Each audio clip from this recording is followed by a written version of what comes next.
Hello and welcome back to the When You're podcast, the podcast for when you're doing anything. Today we're going to be talking about when you're watching Hocus Pocus 2.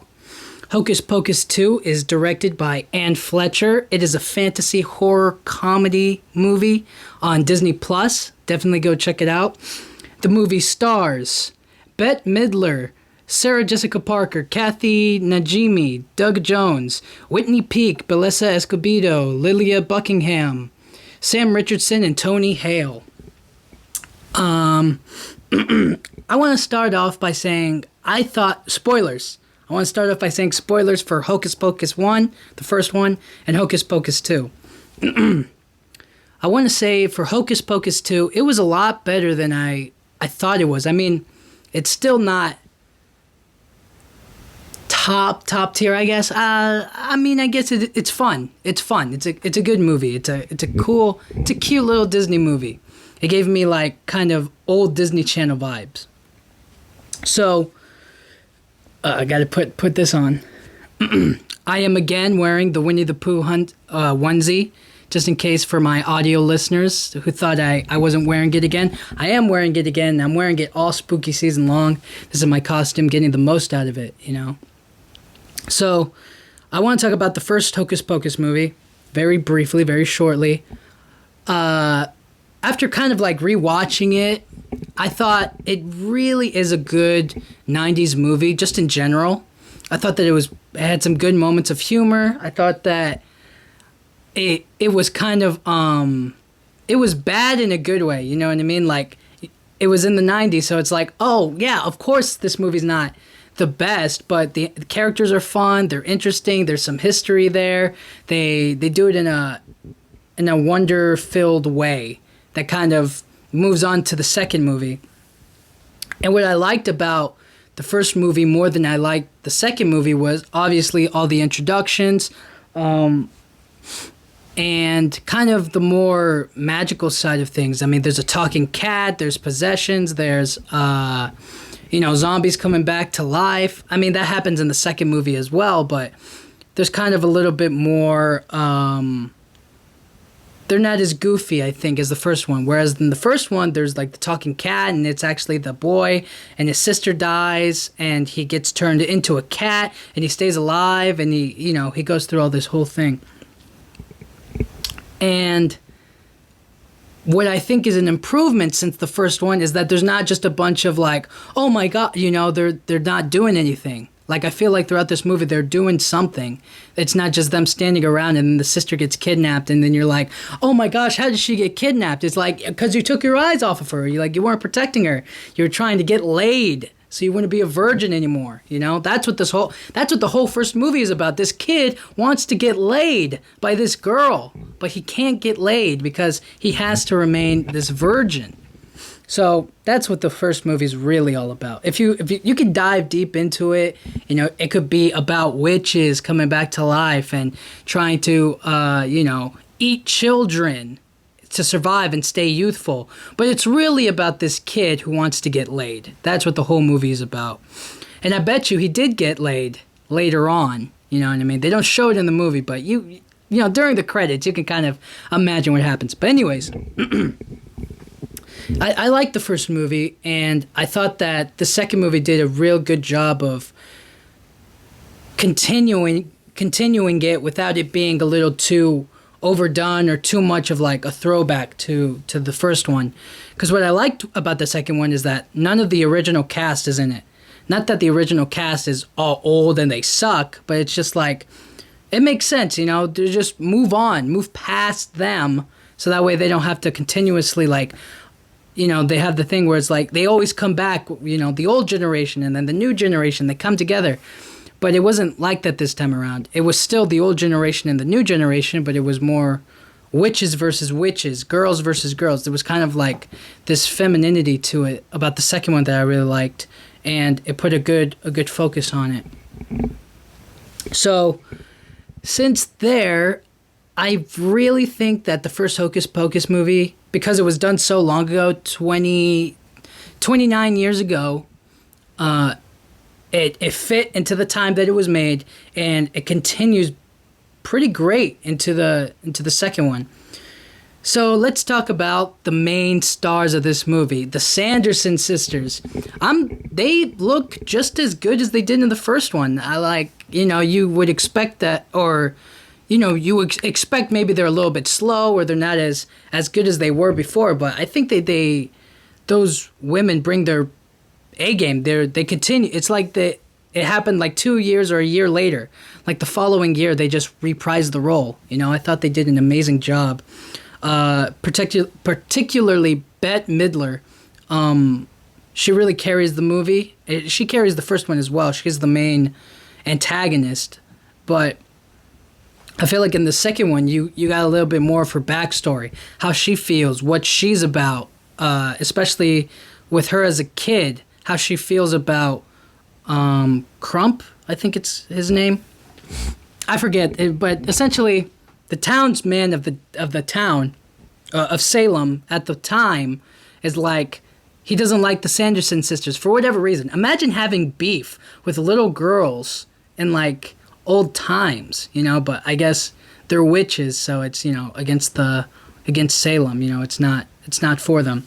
Anyways, in the future, they try to connect it because the mayor of the town in Salem is a descendant of the guy that she hated back in the day, and she didn't kill them all back then like she would have liked or wanted to, because she got banished, she got exiled from Salem, and she was like, I want to get revenge, so she burns down the whole town, or just the guy's building, and later on his descendants are mayors of Salem.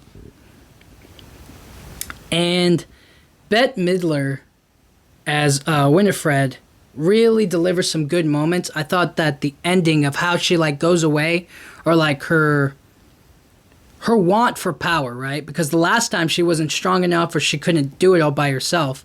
So this time around, she's like, I want to get as strong as possible, so that way we can fight for a long, long time, and we can stay strong. We don't have to rely on anything, on any potion to remain youthful. We can just be strong and take over. So what I really, really liked about her was how tough she is with her sisters, but at the same time, it's like, it's a love, they're so used to each other. They act mean to each other, and they hit each other, and they behave in ways that they shouldn't if they were just like your friends or regular people. But in actuality, it's like, because they're so close, they feel like they can do it. And at the end, when the spell takes away her sisters, so that way she could be all powerful, she's like, there has to be something, there was a really touching moment from her that was like, I love my sisters, and I don't want all the strength in the world. I don't want to be the powerful witch without them. I'd rather be weak and helpless and with them than not have them. So I thought that was a smart way of getting rid of the Sanderson sisters, is like, you put it all on one sister, the oldest, or, the main one, and you show the humanity behind her character.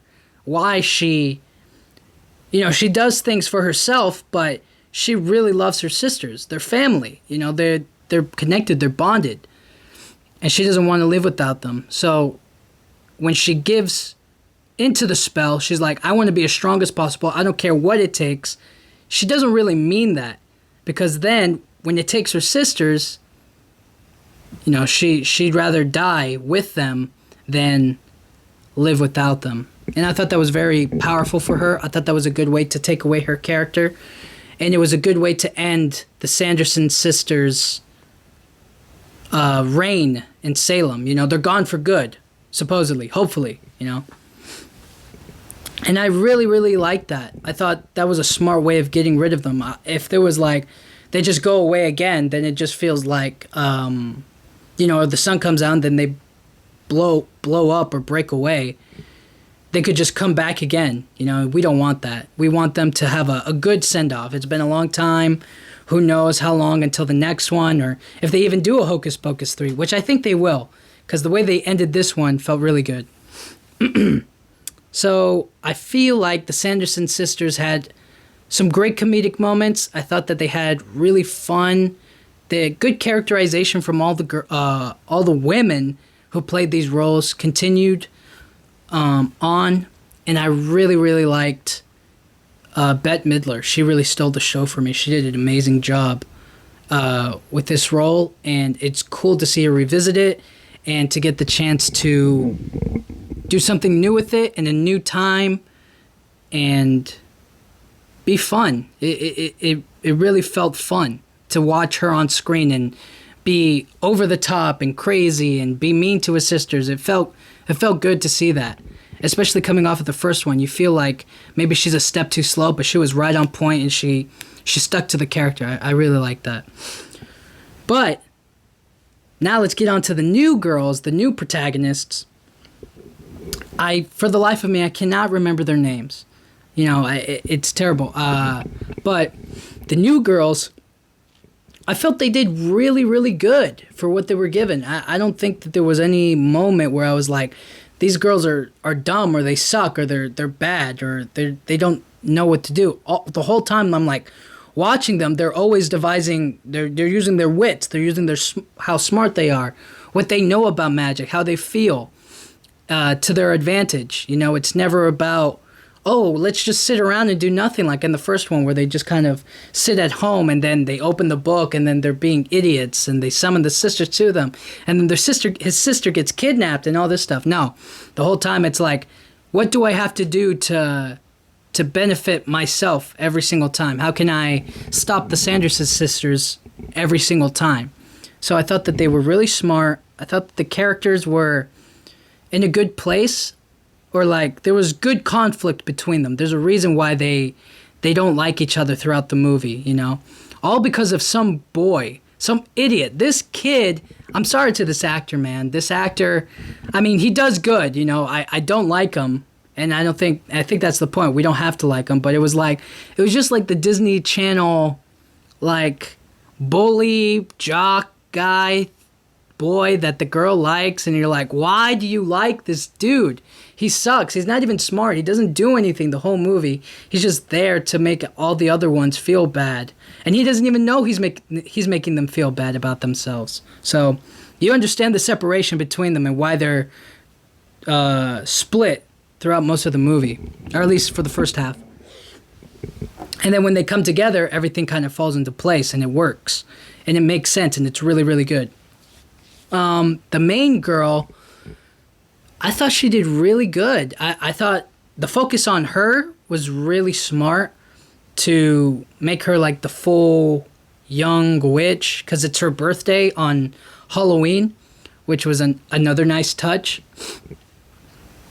And to give her the spotlight for this movie really fit, and I really, really liked it. I thought she did such a good job capturing like a young teenage girl that's like really into, you know, spirits and magic and maybe rituals and whatnot, you know.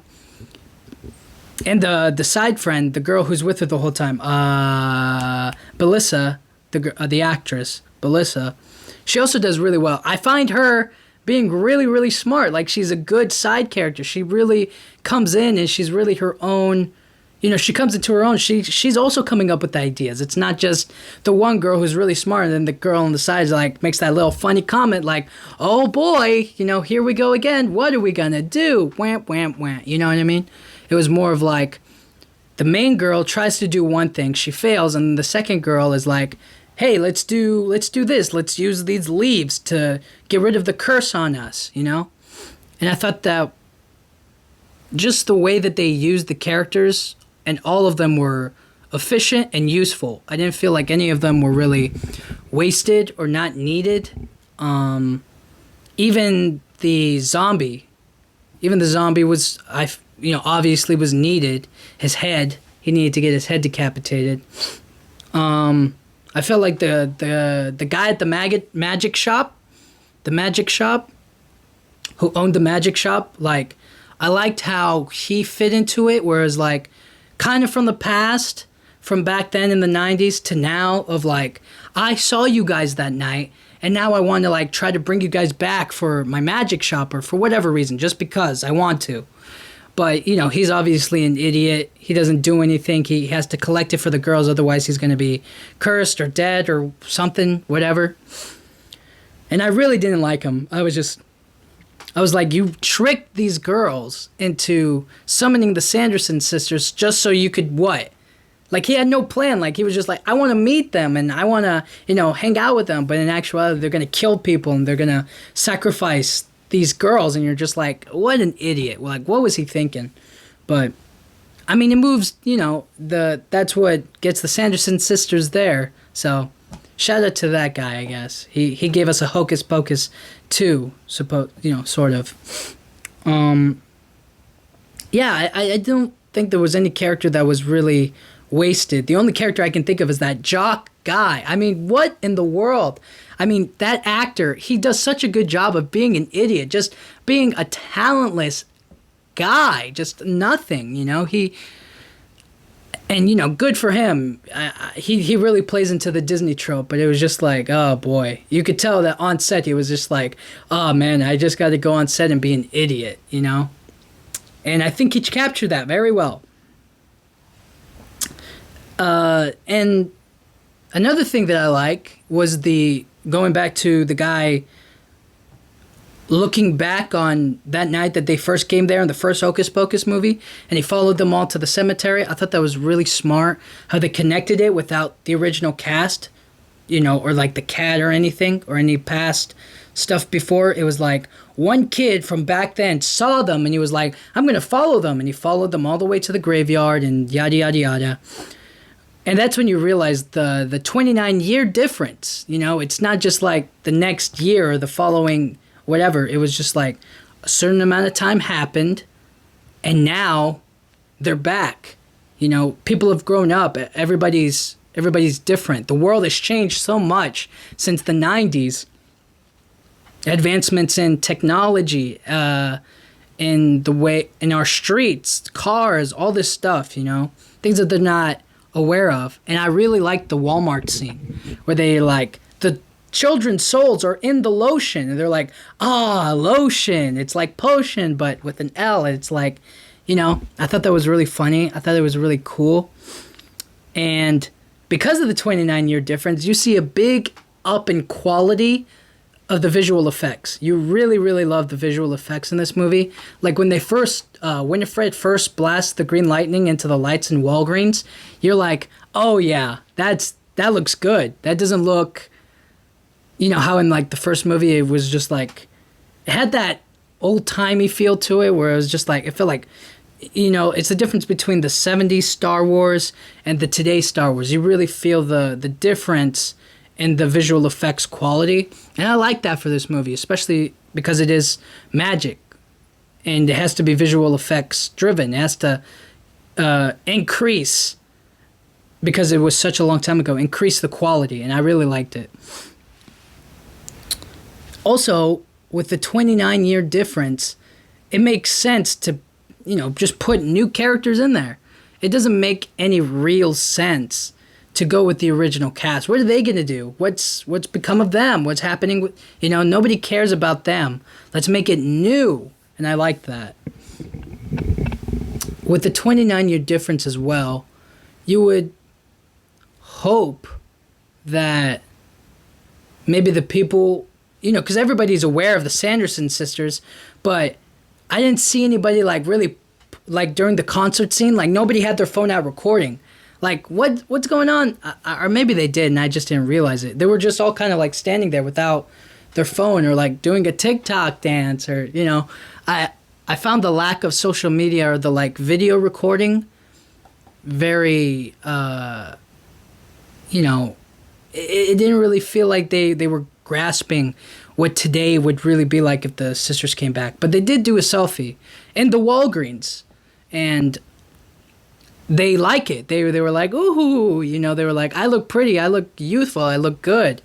And the lighting, the selfie, the technology, they like it all. The instantaneous of it. And I felt like that brief moment maybe wasn't enough for me. I wanted them to play a little bit more with it, but always give them a little bit and then leave them wanting more, I guess. So long story short, the 29-year difference was a big positive for the movie because there was such a long gap in time. You could see the big advancements, and you could really feel the difference of this movie. It felt like a new movie but with a spin on what was. It didn't. If it were a sequel, they would have brought back the original cast. They would have done, maybe a lot more callbacks, or they would have set it in the 90s the next following year. But they didn't. They set it 29 years apart, and they introduced a whole new group of characters, and I thought that was really cool. And for Disney Channel, for a Disney movie, it did everything right. It did everything that you would want for a family-friendly Halloween movie. It had the right amount of Halloween-esque nature to it. It had the right amount of fantasy, comedy. I feel like it juggled all of the genres very well. I didn't really feel horrified by the movie, or maybe my example of horror is like a lot more jump scares. I didn't feel any of that during the movie, so it didn't scare me as much. But I'm sure that maybe the creepiness of the characters, or how they talk, or what they do and say to each other, is a lot more of like the example of horror. Like, we're going to kill these kids, or we're going to kill the mayor, we're going to burn them alive, and all this stuff. And what I really want to talk about is how do they move forward? Because there is a way to move forward with the way it ended. Because now the girls, the new girls, they have the book. So they can make spells and potions and do all kinds of magic and stuff. Studying magic and doing all kinds of fun stuff with it. You don't know where they could really go with it. In a way that technology can't. So in the movie, we see that they get cursed and they're stuck in this basement area.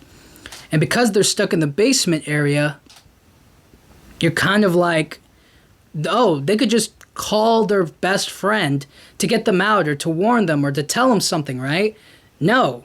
The curse even works on technology, which I thought was really good. I thought that was really cool. No matter the advancements that we make in, technological advancements like FaceTime or phone calls, text messages, they don't work even in a old spell. And I thought that was really, really cool that they added that magic still is more powerful than technology, which is cool. So this next generation, I feel like that's what the next Hocus Pocus movie is going to be called. Hocus Pocus 3, A Next Generation, something like that, where it's going to be these new girls, but who knows what they're going to fight up against. I don't know any antagonists that they could come up with. Or maybe it'll be that witch. The witch that gave the Sanderson Sisters powers or whatever. Maybe they'll do a callback to that, or they'll just come up with something else. Maybe somebody else wants the book, somebody who had studied, because they can't be the only people who've studied the witchcraft, the dark arts. There has to be somebody out there who also wants that book, or somebody else who studies magic and will trick them, or fight them, or something like that, where they have opposition against one another, and they have to use magic to save the world or something, or save Halloween, something like that. And I think that's what they're going to try for next year. There's definitely a series there. Maybe they'll do an October series, like a Hocus Pocus series on Disney+. Because the movie was good. Maybe, they could go either way. Hocus Pocus 3, like a movie, or they could do a series on it. Like, every week through October, you get a new episode. So it'll be maybe the first week when the thing comes out, it'll be 2 episodes. And then the second week it will be the third. And then the third week it'll be the fourth. And then on Halloween Day, it'll be the final finale, which will be an hour, or, just the last episode. And that kind of is how they bring it all together. Dude, I'm big braining it right now. But yeah, I feel like that's where they're going with it.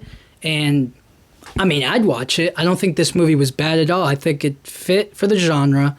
For Disney, I thought it was really, really good. I thought the actresses were brilliant. All the actors, all the guys in this movie sucked. They really sucked. I I want at least one funny person in the movie, and it can't be the zombie.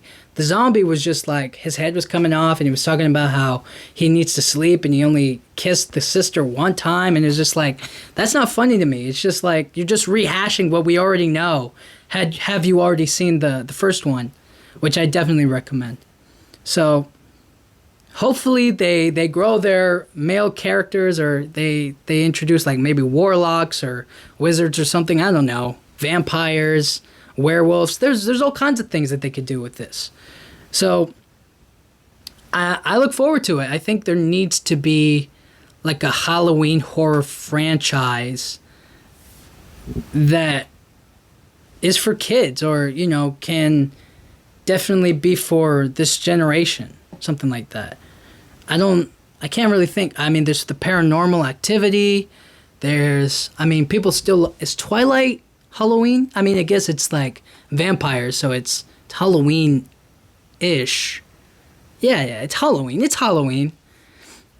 So, a new thing, something related to that, you know, for the kids today.